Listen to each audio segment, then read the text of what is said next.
I used to want to save the world.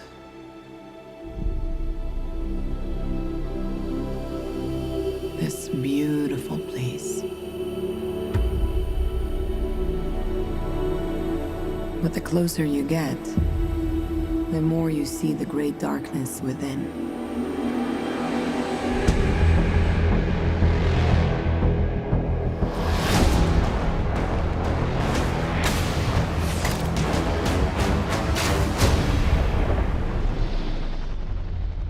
I learned this the hard way, a long, long time ago.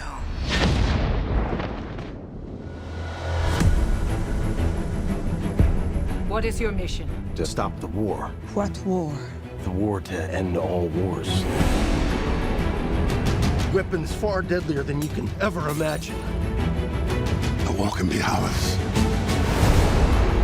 Wherever you are in more danger than you think. I cannot stand by while innocent lives are lost. Be careful, Diana. Who is this woman? She's my secretary, sir. She's a very good secretary. It is our sacred duty to defend the world, and it's what I'm going to do.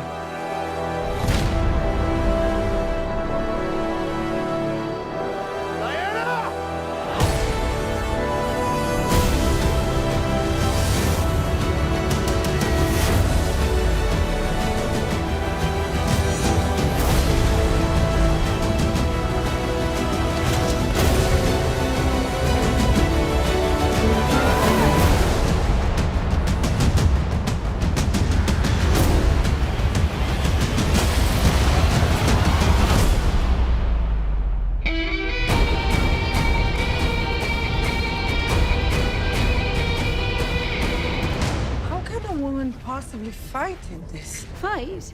We use our principles, although I am not opposed to engaging in a bit of fisticuffs should the occasion arise. Hey YouTubers, new Wonder Woman, best damn secretary I ever had, so let's break it down. So there's so much going on in this. It's more of like a story trailer that kind of explains a little bit more about how she came to leave society along with Themyscira and the rest of the Amazons. But it also confirms that the movie is going to take place during two different time periods, like you see her here in present day during like Batman v Superman era, walking by the Louvre. As someone who is long lived, like they explained that her job in modern day is something of like an antiquities dealer, but most of the movie is going to be set in World War I era. Like you see Steve Trevor's airplane crash here, she goes and rescues him. He explains that he's trying to stop the war to end all wars. That's World War I, which ironically was not the war to end all wars because we got World War II. So just to be clear, these aren't Nazis. You know, usually people tend to see German troops in period pieces and just assume that they're Nazis. But we get a better look at what's going on with the villains. Dr. Poison, I think this just confirms that this character here, she is Dr. Poison. So she's just kind of like the Arnim Zola to Danny Houston's Red Skull. Although just to be clear, the Captain America movie was World War II. But just look at the way they use color in this trailer, especially when they're on Themyscira, like it's meant to be Paradise Island. So of course it looks like paradise with all the colors blown out. But most of the narration in the trailer is from the present day Wonder Woman. She's talking about stuff as it happened, like she's remembering all this. So when these troops are charging the Amazons on the beaches in Themyscira, this is the German troops invading at some point in the movie. So this is probably like well after Steve Trevor crashes on their beach. But the thing I'm really curious to find out is that obviously Dr. Poison and the Germans are developing war weapons, you know, based on World War I technology. But you get a little teaser for Wonder Woman's demigod origin. She's the daughter of Zeus and Hippolyta here.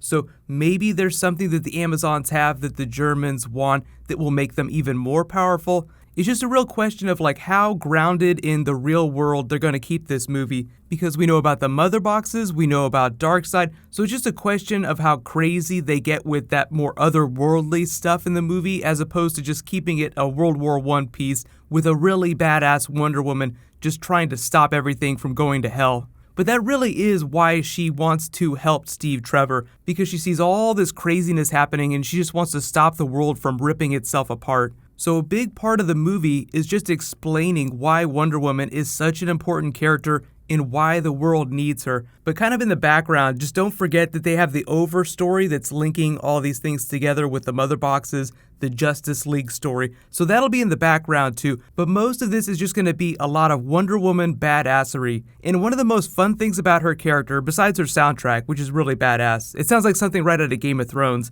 but it's the way they film her action. So there are a couple inherent problems when you film Superman action scenes that I think they've worked around because they depowered Wonder Woman a little bit. Like, she doesn't fly. She's more like Golden Age Superman power level, so they don't have to slow the frames down too much when she's like spinning around and just going crazy on all these dudes. So it's just like a really cool way to differentiate her fighting style from that of Batman, which is just as vicious, but obviously he's not quite as quick or quite as powerful. And then Superman, who moves so fast that he's kind of like a dot, just zooming around in the frame. Hopefully in Justice League, we'll actually see some really cool Superman action scenes too. But I think it's a little bit easier to do it with Wonder Woman because she doesn't move that fast and she's kind of like an in-between power level between Batman and Superman. But let me know in the comments, like, what are your favorite types of action scenes? I felt like one of the best things they did in Batman v Superman was the way they filmed Batman action. There was so little of Wonder Woman that you didn't really get a good taste for it.